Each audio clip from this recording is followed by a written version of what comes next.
Eu vou abrir o GitHub aqui também. Beleza.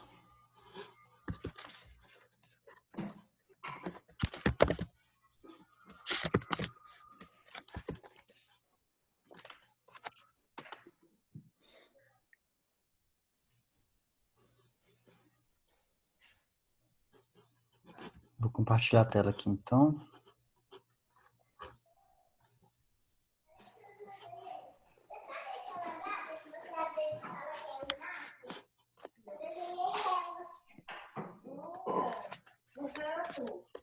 Tá dando para ver aí?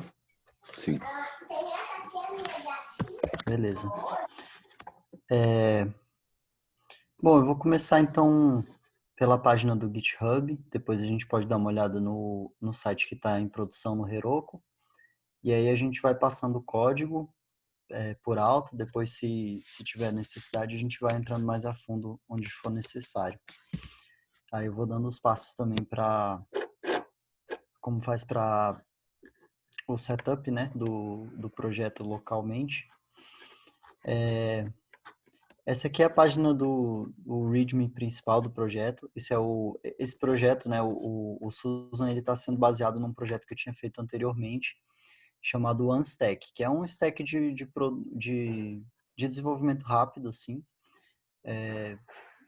tanto back-end quanto front-end, né? O front-end é baseado em React e o back-end é um servidor em Node com uma camada de GraphQL e principalmente isso.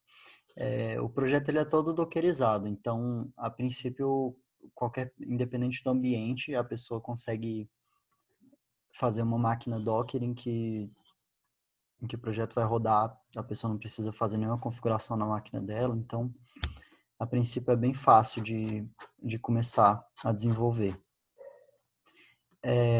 Talvez esse procedimento precise de alguns ajustes, porque eu só testei em Linux. Então, é até bom a gente testar em Windows e Mac também, para ver se roda tudo certo. Eu não vou passar, a gente pode até passar depois, se for o caso, mas tem explicando tudo certinho como inicia o projeto aqui.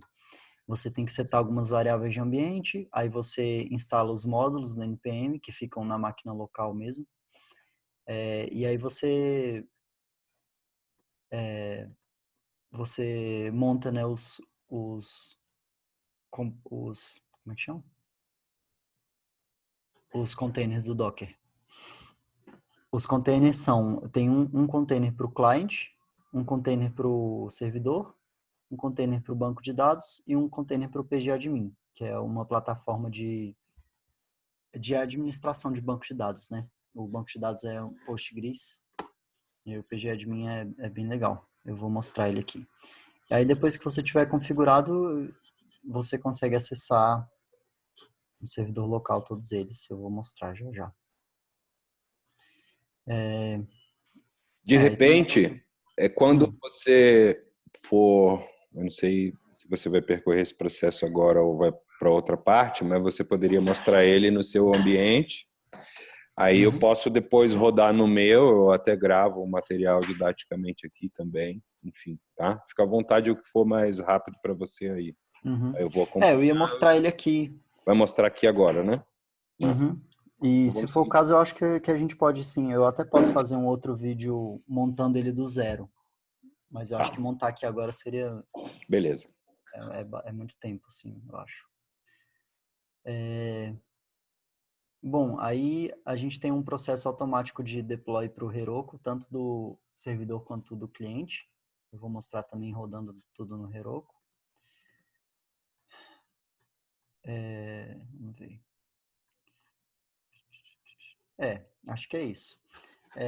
Só enquanto a gente está aqui no GitHub, mais uma coisa, eu montei um projeto aqui no GitHub.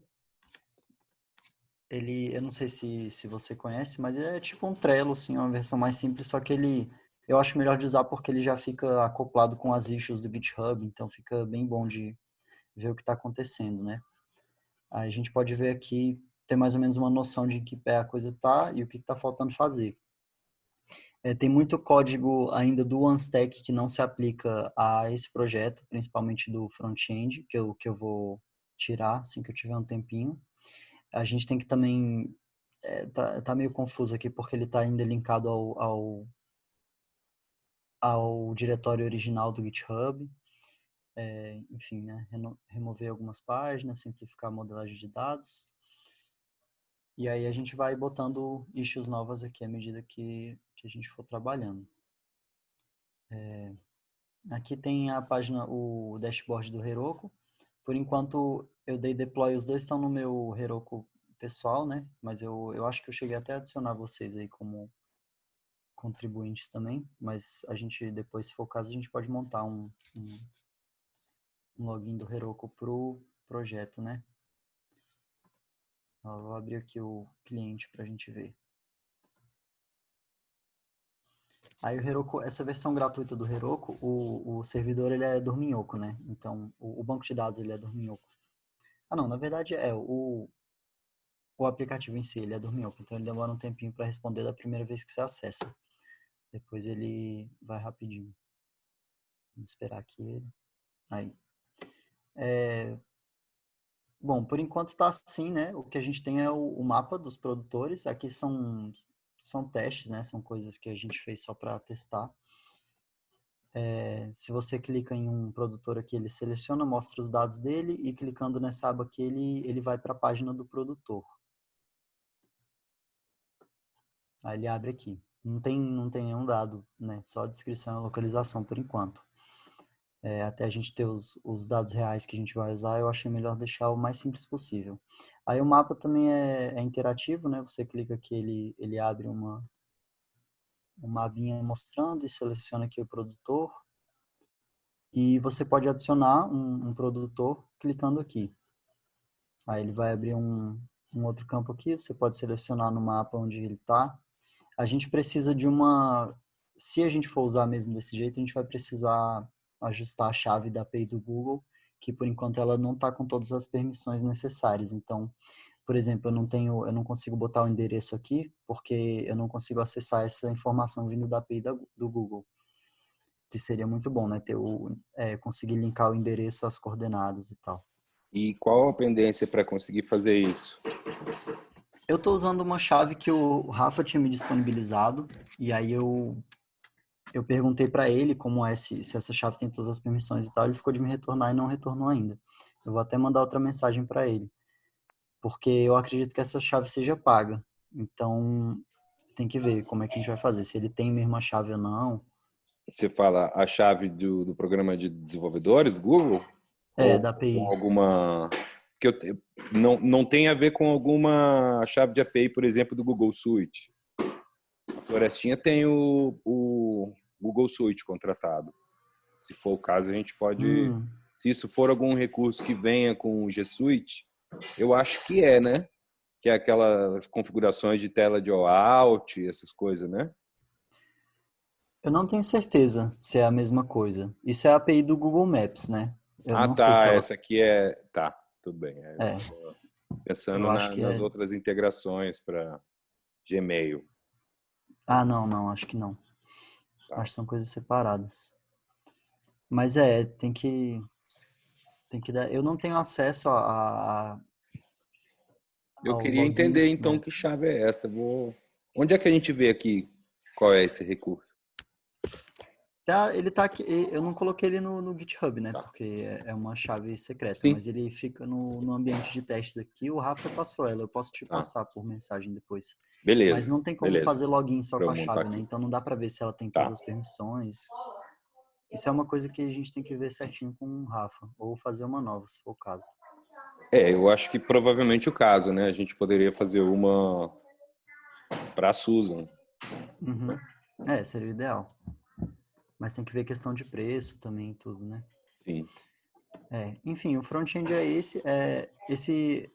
Os designs, eu não mexi nos designs muito, né? Eu fiz o mínimo necessário aqui, mas eu tô usando o Bulma, que é um framework de CSS que eu acho bem legal, assim.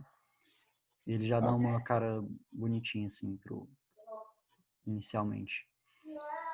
depois que a gente for começar a fazer os designs, eu acho que seria interessante fazer baseados nos designs do Bulma já, que agiliza bastante o desenvolvimento.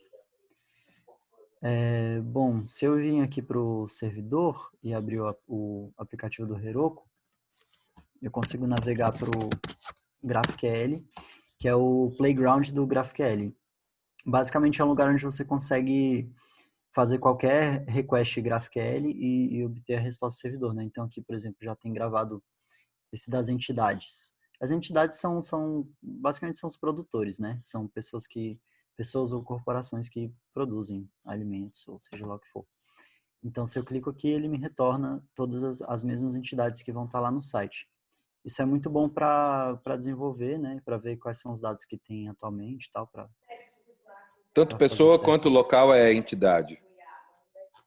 Ou não? É, Aí nesse tempo. a gente está trabalhando com produtores, né? Por exemplo, Florestinha é um produtor. Aí eu, por exemplo, poderia ser um produtor individual também, né? Isso é temporário, porque a gente tem que ver certinho como isso vai funcionar, né?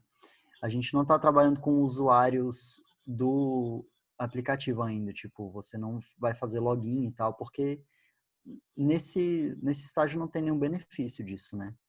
Basicamente, o que a gente tem aqui é qualquer pessoa pode vir e adicionar um, um produtor aqui no mapa e aí qualquer um pode consultar todos os Não, produtores. não sei se eu não entendo por que não a coisa do benefício, digo.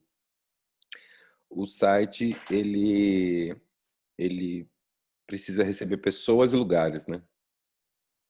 Então, para a pessoa entrar tinha que ter uma facilidade para identificar ela, né? Então, acho que nesse contexto, a criação do usuário e a possibilidade dele fazer o login preenche a, a, a necessidade de identificar as pessoas, né?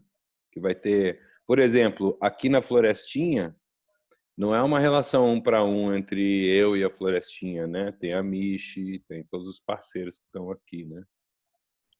Mas Uhum. sim, não desenhado ainda, né?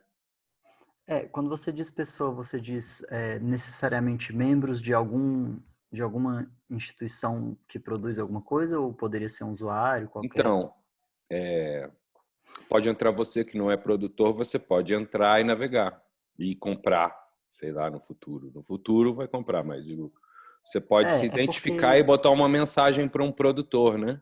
Eu não sei, Uhum. enfim, interagir de alguma maneira. Como a gente vai saber quem está olhando o sistema, né?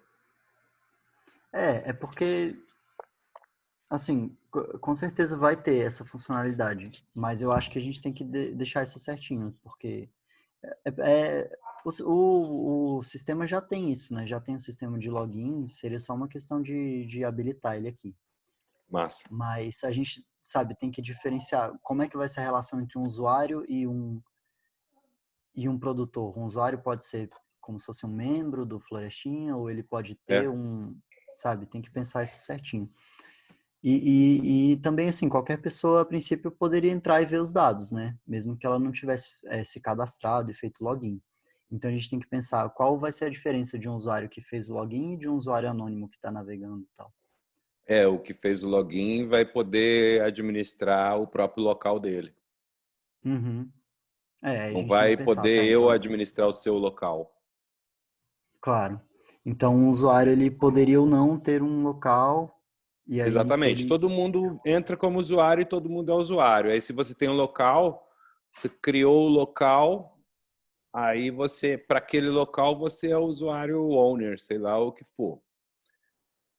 É, mas assim, Agora, isso, se o isso... usuário vai precisar, se nós vamos precisar uma organização de grupos de usuários para saber quem é proprietário e quem não é, quem tem um local e é proprietário ou quem tem um local e não é proprietário, eu não sei até que ponto é relevante. Por exemplo, quem tem um local poderia ser produtor, por exemplo. Pois é, exatamente. É, Né? isso é outra coisa, né? Se a gente for ter vários usuários por produtor, Local, digamos assim, a gente precisa diferenciar os dois. Mas se não, a gente isso. só precisaria fazer um cadastro de produtor. Sim. A gente não precisaria ter um usuário. além disso. Então, como isso ainda está meio incerto para mim, por enquanto tá só essa parte mesmo de ver os produtores e adicionar um produtor. E aí e essa questão de como se diz, de permissões e tal, isso pode ser adicionado facilmente, assim, à medida que a gente for vendo qual é o cenário real. Massa. Então é isso. São mais decisões de design mesmo, que a gente tem que pensar para poder implementar, senão a gente fica andando em círculos um pouco no desenvolvimento, né? Bom, podemos ir para o código então, né? Aqui eu tô com o workspace aberto do VS Code, só para deixar uma coisa clara, esse client e esse server são os mesmos que estão dentro desse diretório OneStack aqui. Eu só puxei eles para fora no workspace para facilitar o desenvolvimento, né? Porque são linguagens diferentes e tudo. Então a gente tem aqui a raiz, né? Aqui o nome tá OneStack porque eu tinha puxado do outro diretório, mas isso poderia ser chamado Susan, né? Que é o diretório raiz. Dentro dele a gente tem client, server, dev. Isso é notas pessoais, então não é parte do diretório no GitHub, e alguns arquivos de configuração. O client e o server são exatamente os que estão.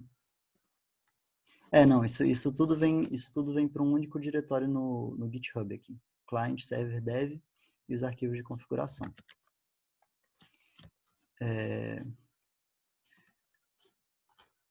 Esses arquivos de configuração, só explicando rapidamente, tem o Docker Compose, que é o que vai gerenciar as máquinas do Docker, né, basicamente. O package.json, que é coisa do npm, né, instalador de pacotes, o readme e o gitignore, né, para tirar arquivos locais e tal. Deixa eu rodar aqui o stack que eu acho que é melhor de entender. Então eu tô aqui não, esse aqui não. Aqui, eu tô no OneStack aqui. Basicamente o que você vai fazer depois que você já tiver configurado o stack, você vai rodar Docker Compose. Up-D, ele vai ligar todas as máquinas no background, né? Para não ocupar o terminal. Eu gosto de botar ele para seguir os logs do client e do server. Aí ele vai dizer aqui. O cliente está com o linter habilitado e tem algumas coisas que precisam ser revisadas, então ele está dando alguns warnings aqui, mas não é nada grave. Ele está com o que habilitado? Linker? O linter. Tá com um linter bem robusto, sim. E aí ele tá reclamando de uns detalhes aqui do React Hooks. Mas não é nada demais. Deixa eu pensar. Bom, então eu habilitei aqui os dockers, então agora eu posso acessar no meu servidor local, né? Então se eu vier para cá, localhost 3000 é o cliente. Esse é o meu cliente local. Você pode ver que o botão aqui, agora eu estou usando o botão do Bulma, né? Antes eu tinha esquecido de botar a classe do Bulma, então ele está com o botão HTML feio, que ele já fica mais bonitinho. Aí mesma coisa para o servidor, né? Eu posso acessar o localhost 4000, que é o servidor, /GráficaL. Aí ele vai me levar para o playground aqui. Então, o meu banco de dados local ele vai ser diferente do banco de dados que está sendo usado no Heroku, né? Se eu quiser, eu posso também apontar para o banco de dados do Heroku no meu ambiente local. Se eu quiser fazer manipulações diretas ou testes no servidor de produção e tal, né? Aí, além disso, eu tenho o pgadmin, que fica nessa porta esquisita aqui, que é a padrão dele. Eu tenho que mudar esses dados de entrada aqui, mas a princípio cada ambiente local vai configurar o seu. Não, o que é? Com Susan, eu acho que eu tinha posto. Aqui o pgadmin. E ele não está configurado aqui, eu fiz um reset. É bom que a gente já vê na hora aqui. Bom, então na primeira vez que você vai abrir, ele não vai ter nada aqui. Você vai ter que... Isso está tudo descrito aqui no README. Vou até entrar aqui para a gente ver.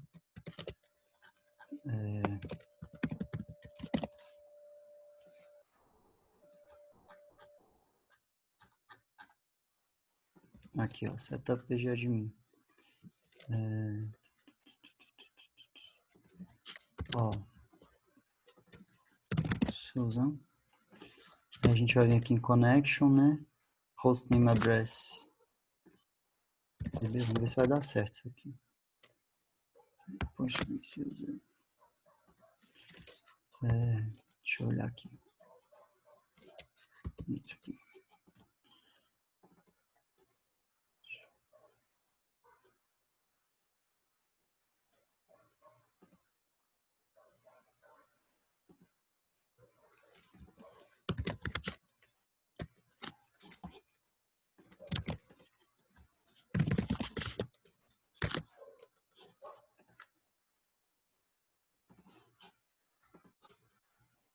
Acho que é só isso. Ele criou aqui. Deu certo. Ele criou o banco de dados aqui. Como já tem o banco de dados na minha máquina, no caso no Composer, no container do Docker, ele achou aqui. Aí a gente pode ver. Essas tabelas são as tabelas que o Rafa tinha proposto inicialmente, que é uma arquitetura mais complexa.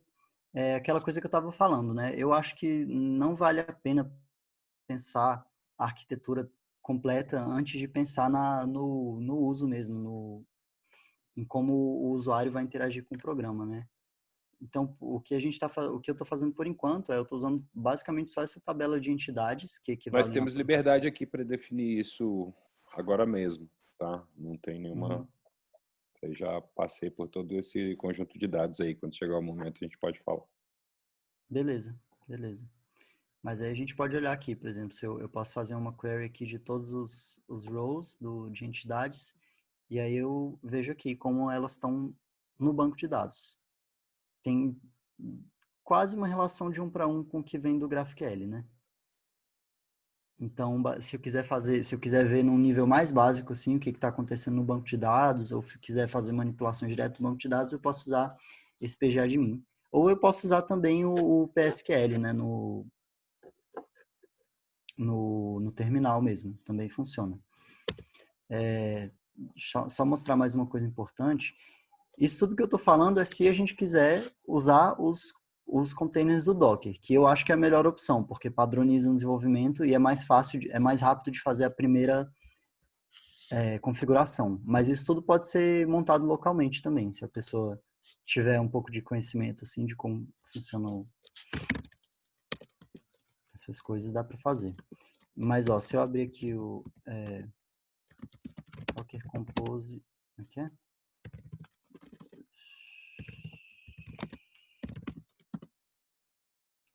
se eu rodar esse comando exec server, ou exec executar, né? Aí aqui é o nome do container que eu quero abrir.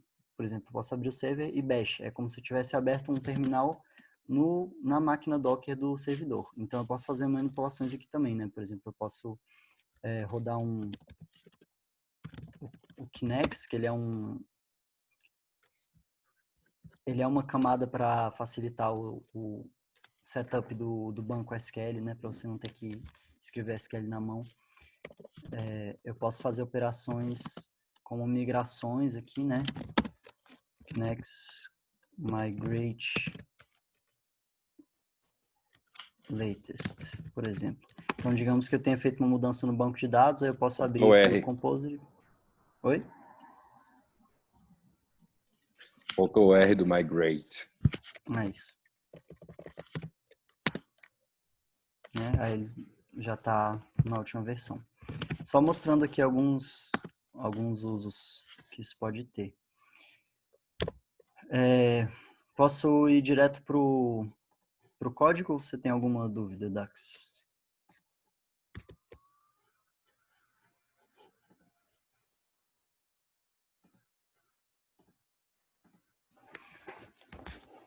Bom, vou falar primeiro desse dev aqui, que ele é o mais rapidinho.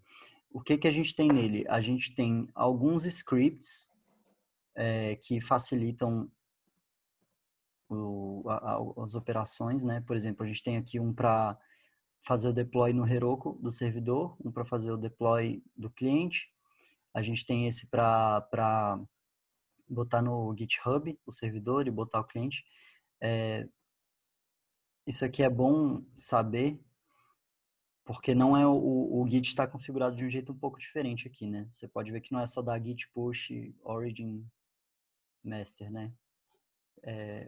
Isso é para facilitar. A gente tem a vantagem de ter tudo no mesmo repositório no GitHub, que fica mais organizado, mas a gente pode fazer mudanças diretamente no servidor ou no cliente, sem afetar a árvore toda e tal. Então, isso permite que a gente tenha uma maior... A gente pode ter gente trabalhando no cliente e no servidor sem que elas tenham muito conflito, assim. Aqui é para abrir a versão do Heroku, né? Que tem aquela, a gente pode abrir lá pelo dashboard ou a gente pode rodar esse comando aqui. E além disso, aqui no Dev, a gente tem o Cypress, que é um framework, digamos assim, de testes de integração. Eu quero também colocar aqui depois como é que chama? O Circle CI, que é para integração, teste contínuo, né? Integração contínua, mas por enquanto ainda não tem. O que a gente tem é o Cypress, então a gente pode fazer... Tem alguns testes de integração aqui, já feitos. Por exemplo, tem um para o login e para o logout. Mas basicamente é só isso. Eu não estou usando muitos testes por enquanto, mas é uma boa prática. A gente pode pensar mais nisso mais para frente, quando tiver mais gente trabalhando no projeto. O ponto é que já tem o Cypress todo configurado aqui, com alguns exemplos, então fica mais fácil. E aí a gente tem o client e o server, né? Vamos começar pelo server. Eu estou fazendo ele com o Apollo, que é basicamente um framework que integra o GraphQL, e ele funciona muito bem com o React também. Tem o Apollo Server e o Apollo Client. E eu estou usando o Kinex para fazer essa parte de configuração do banco de dados. Aqui tem a pasta do GraphQL, né? Com todas as entidades e todas as queries e mutations. Aqui você pode ver que ela está bem compartimentada, né? Como você gerou isso? Você criou tudo manualmente, esses arquivos, ou você rodou algum framework, alguma coisa? Tudo manualmente. O que eu Tá. rodei foi o starter como é que chama? Do Node. Eu não lembro agora se eu cheguei a usar o Express aqui ou não, mas Tá lá no a grande manual. maioria Tá. O tá lá. starter qual foi? Tá. Mas isso aqui já vai vir tudo, Beleza. não tem nada de que você tem que fazer manualmente aqui. Já tá tudo lá. Você tem que fazer só rodar alguns scripts do Kinex, que ele vai configurar o banco de dados local, né? Deixa eu ver se tem uma coisa importante aqui. A gente também tem alguns testes aqui. Eu não sei se isso aqui tá atualizado. Testes do tape, né? Não, eu acho que isso aqui não tá atualizado, não. Por hora, não precisamos nos preocupar com aquilo. Tem algum... sim, eu tô usando o Express e eu tô usando alguns middlewares aqui, né? Eu tô usando o Passport, que é que ele faz autenticação e autorização de requests, então ele está sendo usado no login e na cache, né? Ele está sendo usado para gerar os cookies e etc. Então essa parte que é bem chata, assim, bem complexa, já está toda feita também.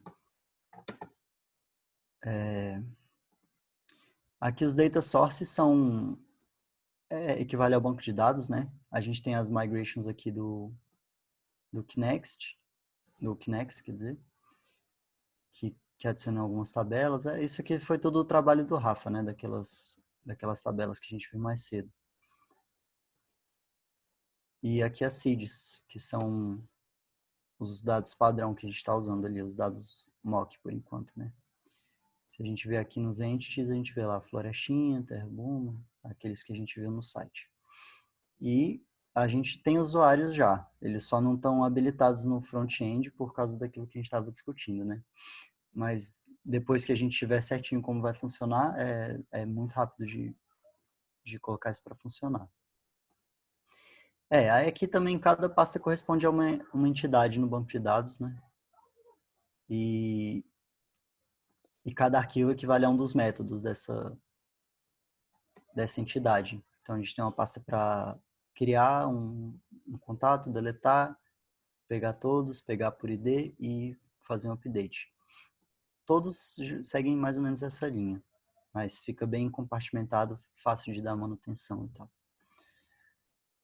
Aí depois a gente tem a camada do GraphQL, que a arquitetura dela é um pouco mais complexa, então não sei se vale muito a pena entrar aqui, mas basicamente funciona do mesmo jeito. Para cada tipo de dados de GraphQL, você tem uma pasta, e aí você entra, por exemplo, aqui na da entidade. Você tem o esquema da entidade, né? Que são os campos que ela tem, ID, nome, descrição, endereço, cidade, região, etc. As mutations, que são, no caso, criar uma entidade, deletar uma entidade e update, né? Fazer um update nela. E as queries, que são aquelas que a gente estava testando no GraphQL Playground, né? Esse aqui, no caso.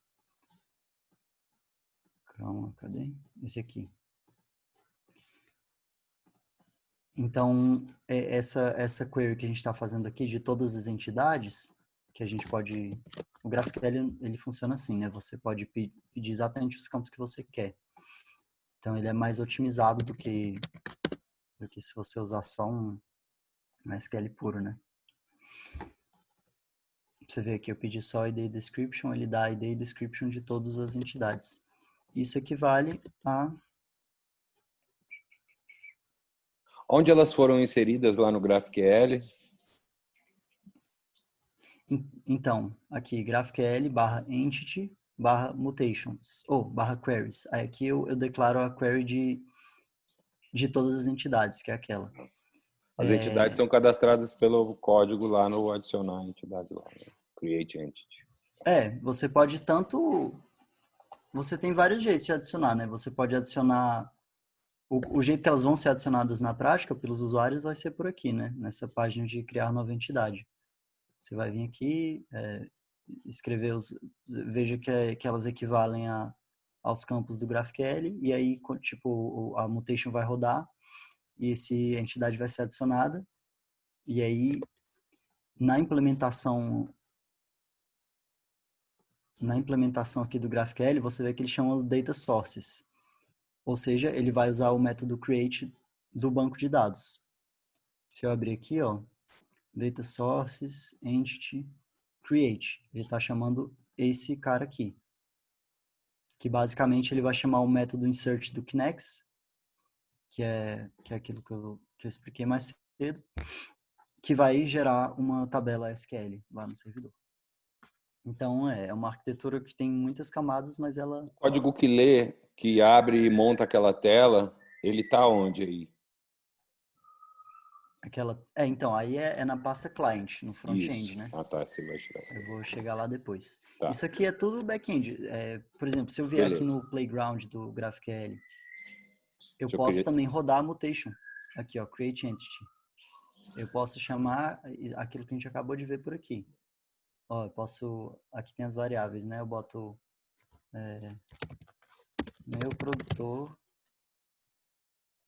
descrição aqui, blá, blá, blá.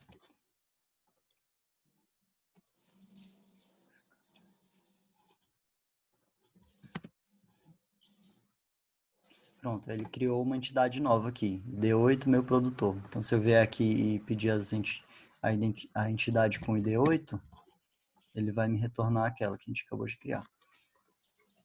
Isso tudo está contido aqui nessa pasta do back-end, do server. Que está no teu localhost. Tá, no Rodando meu agora. Não localhost. está no Heroku, está no teu localhost. Tá no Heroku também. Esse que eu botei aqui foi no localhost. Tá. Mas a gente pode fazer a mesma coisa aqui, ó. Aqui no susanserver.heroku app GraphQL, Tá. funciona do mesmo jeito. Eu posso botar uma nova entidade lá.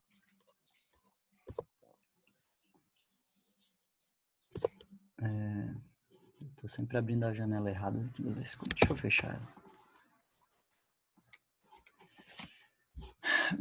Bom, basicamente é isso do servidor. Acho que não vale a pena entrar mais a fundo aqui na arquitetura. Agora vamos para o cliente, então. O cliente, ele é um aplicativo React. Então, assim, eu estou usando o Sass, né, que é um pré-compilador de CSS que ajuda bastante no... Isso aqui eu adicionei recentemente, isso não tinha no Unstack.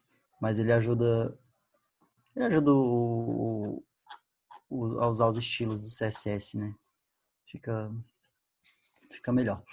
Bom, aqui é o aplicativo, ele tem várias coisas que são legado, né, do Unstack. Então, todas essas páginas que estão sendo declaradas aqui, elas eram páginas do Unstack. O Unstack, ele tem, na verdade, né, um aplicativo de exemplo, que é um aplicativo de jardineiros, assim, é como se fosse uma rede social de jardineiros. Você bota lá, você pode colocar o seu jardim, as plantas que tem nele, e trocar receitas e etc.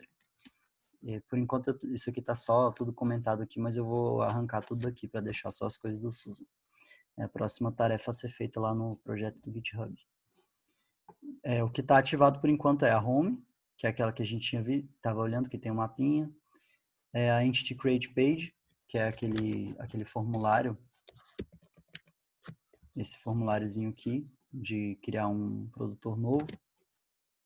E o Entity Details Page, que é a página para onde a gente vai quando a gente clica aqui, que teria mais detalhes do produtor, tá, possivelmente contato, ou até uma opção de mandar um e-mail, enfim, essas coisas.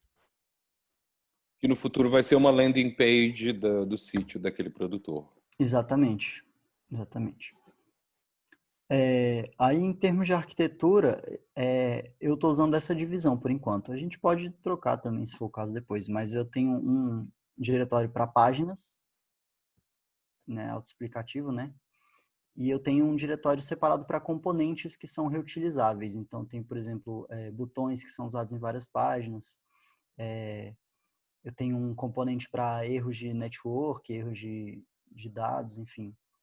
Eu tenho o footer, que não está sendo usado agora, mas ele era usado no Unstack, que era um footer que era usado em todas as páginas. Esse tipo de coisa. Por enquanto, não tem pouquíssima coisa sendo usada daqui. Deixa eu ver o que é isso. Isso é só para pegar as variáveis de ambiente, né? Facilitar o uso. Aí tem uma página de helpers, que são funções que são muito usadas também. Essa aqui é muito legal, que é um validador, não sei se a palavra existe, mas enfim, de formulários, né? Então, por exemplo, se eu tentar mandar isso aqui sem nada escrito, ele vai me dar o erro que eu quiser para cada campo que eu queira. Então, se eu preencher esses, ele vai sumir aquele, mas ainda tem do nome. Isso fica muito fácil de usar em vários formulários que podem ter pelo aplicativo.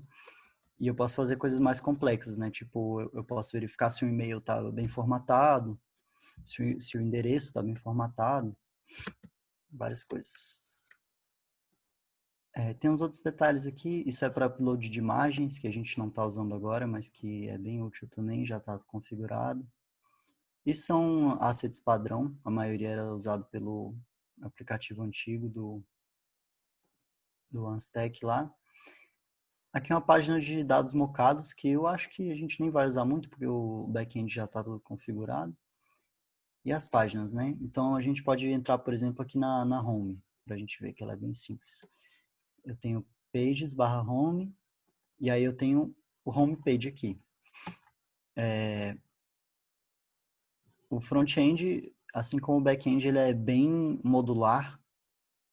Então, você pode ver aqui que no home page ele é bem pequenininho. Basicamente, ele declara a lista de farmers, que é esse componente aqui do lado.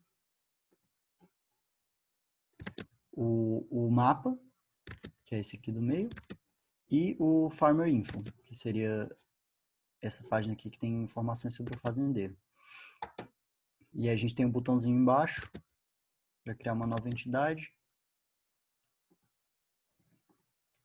E é só isso. Então, se a gente quiser, por exemplo, ver o Farmer Map, a gente vai para ele aqui. Então, a gente vai estar no home /farmer map. Aí aqui, eu estou usando... isso aqui é um módulo CSS, mas tem módulos SSS também. Fica separado os estilos do JSX, né?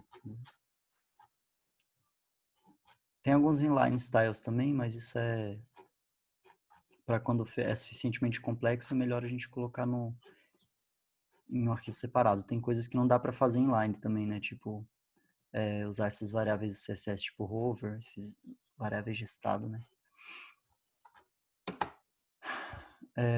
Bom, tá aqui, Farmer Map.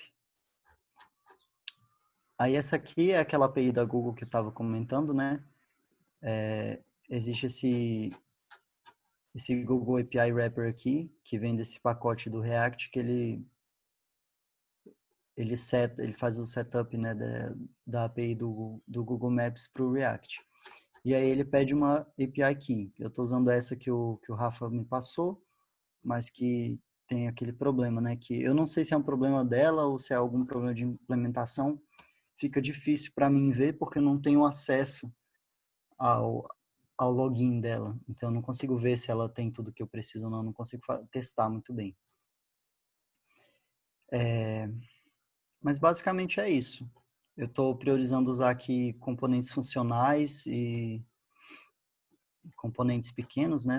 Dificilmente os componentes têm mais de 100 linhas e tudo bem modular, assim.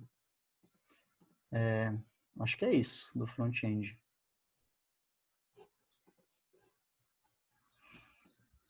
Alguma dúvida? Quer que eu entre em mais detalhes em algum lugar?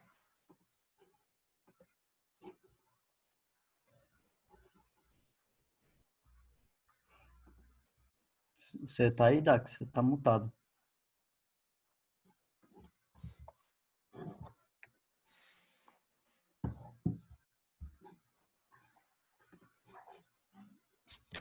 Não tô te ouvindo ainda. Não, agora eu tenho Agora sim, agora. que montar o ambiente e ver isso aí rodando, né? Testar. Aí vão aparecer as dúvidas, provavelmente muita questão de ambiente.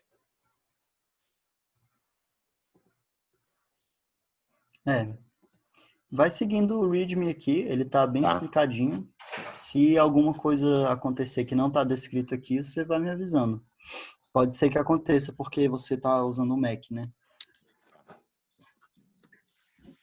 Beleza. Ok, obrigado, querido. Nada. Então, vou encerrar a gravação aqui. Tá.